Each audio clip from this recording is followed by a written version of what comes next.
Hey all, this video is about Chinese kids and the impressions I've gathered about them during my 5 years in China. For 4 of those years, I worked with kids, 3 of them in school.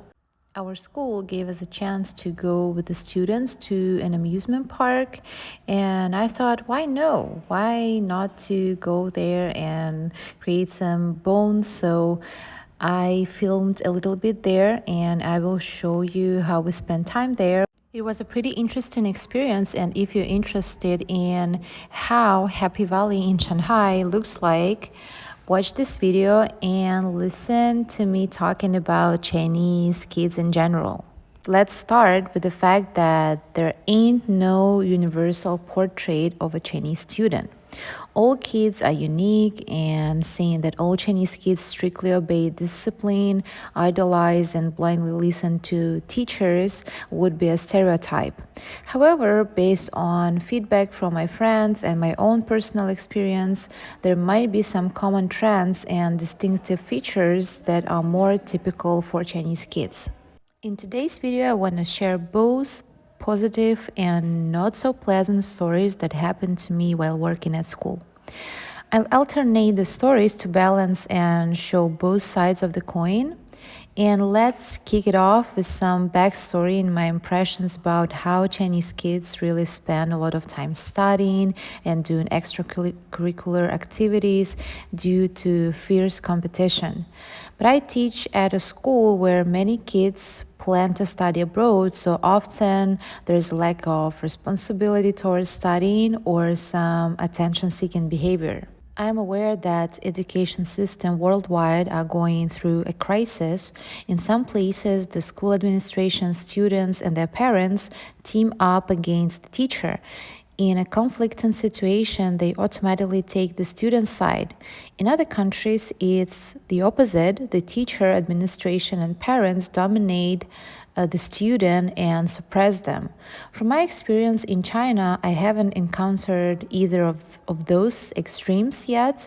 However, historically and culturally, I've got the feeling that the second one is more often seen in China. Another important thing to remember is that teachers within the school also seem to have some sort of hierarchy as follows: principals and senior management, Chinese teachers, foreign teachers, and then assistants. It seems to me that some kids don't see foreign teachers as the real deal. They consider the opinion of Chinese teachers more authoritative, and it's understandable. I would also be close to the teachers who can speak my native language. From the other hand, it's a dissonance because foreign teachers get paid more, but due to not knowing the language, they seem somewhat isolated from the colleagues and kids. Well, of course, we should discuss serious and non-serious, important and unimportant subjects. Important ones are Chinese, math, and English, and the rest are considered unimportant. And guess what? I teach art and my husband teaches physical education. They're quite challenging subjects in terms of discipline, but they're easier because there are no exams or homework checks. These factors are compensated for by the fact that I spent quite a lot of time preparing for my lessons. If you think that preparing for an art class simply involves laying out paints, pencils, and paper in front of the child, well, you are dead wrong. I give the kids a wide range of materials, techniques, and projects, and preparing a plan for a successful art lesson requires some serious effort. So, probably one of these reasons influenced the behavior of the kids and what happened to me and what I experienced. So, yeah, let's move on to the stories.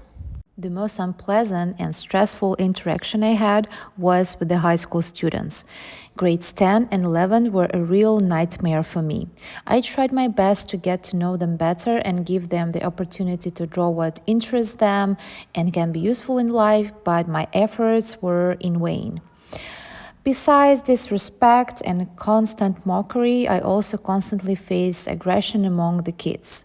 For example, I had a situation where 2 guys taller than me started arguing and pushing each other right in the middle of the lesson. The reason? They couldn't share a journal that I had given them to look at. And similar incidents happen in other classes more than once. Teachers, how do you react when kids show aggressive behavior toward each other? We have kids with special needs too, and they get treated real bad. I'd say there's a lot of bullying going on, and when I was a teenager, I went through that same problem myself, and I know for sure it's a big issue in Russian schools. Sometimes even the teachers are studying the bullying. I'm curious to hear your stories. If you've ever been a student or a teacher in a Chinese school, feel free to share your experience and I will respond to all the comments. On the bright side, just like everywhere else, there are some really cool and hardworking kids who are a pleasure to work with and they're super smart. I often came across bilingual kids or those who had mad English skills. In China, parents really go all out when it comes to their kids' education. On one hand, it gives them an advantage over those who can't afford it, but on the other hand, there's a lot of pressure to live up to their parents' expectations and be successful in a cutthroat environment. I heard tons of jokes about Chinese parents, all centered around how demanding they are and the crazy high expectations they have for their kids. I grew up in a family where just being good wasn't enough, and I didn't get to choose my education path alone. I had to compromise with my parents and went for architecture and design instead of just design. So I never really felt like my parents loved me just for me being myself, but only when I was being obedient and bringing home straight A's. I'm wondering, in your opinion, what percentage of parents in modern China don't push their kids too hard, actually listen to their desires, and don't expect them to achieve the impossible? To wrap up my story, I want to share a hilarious incident that might lighten your mood a little bit. One day, I walked into the school and found out from my colleagues about this crazy and funny situation that happened in the 6th grade.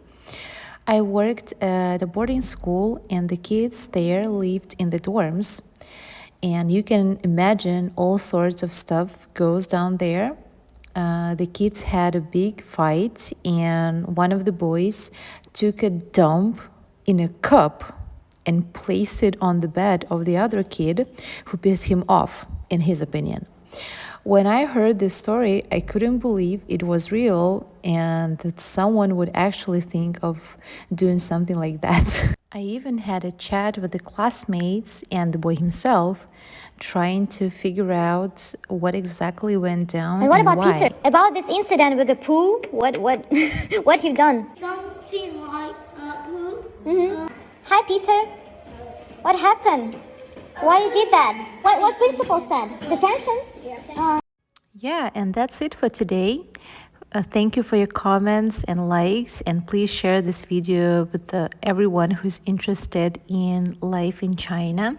Wish you all the best, and bye bye. Пока-пока.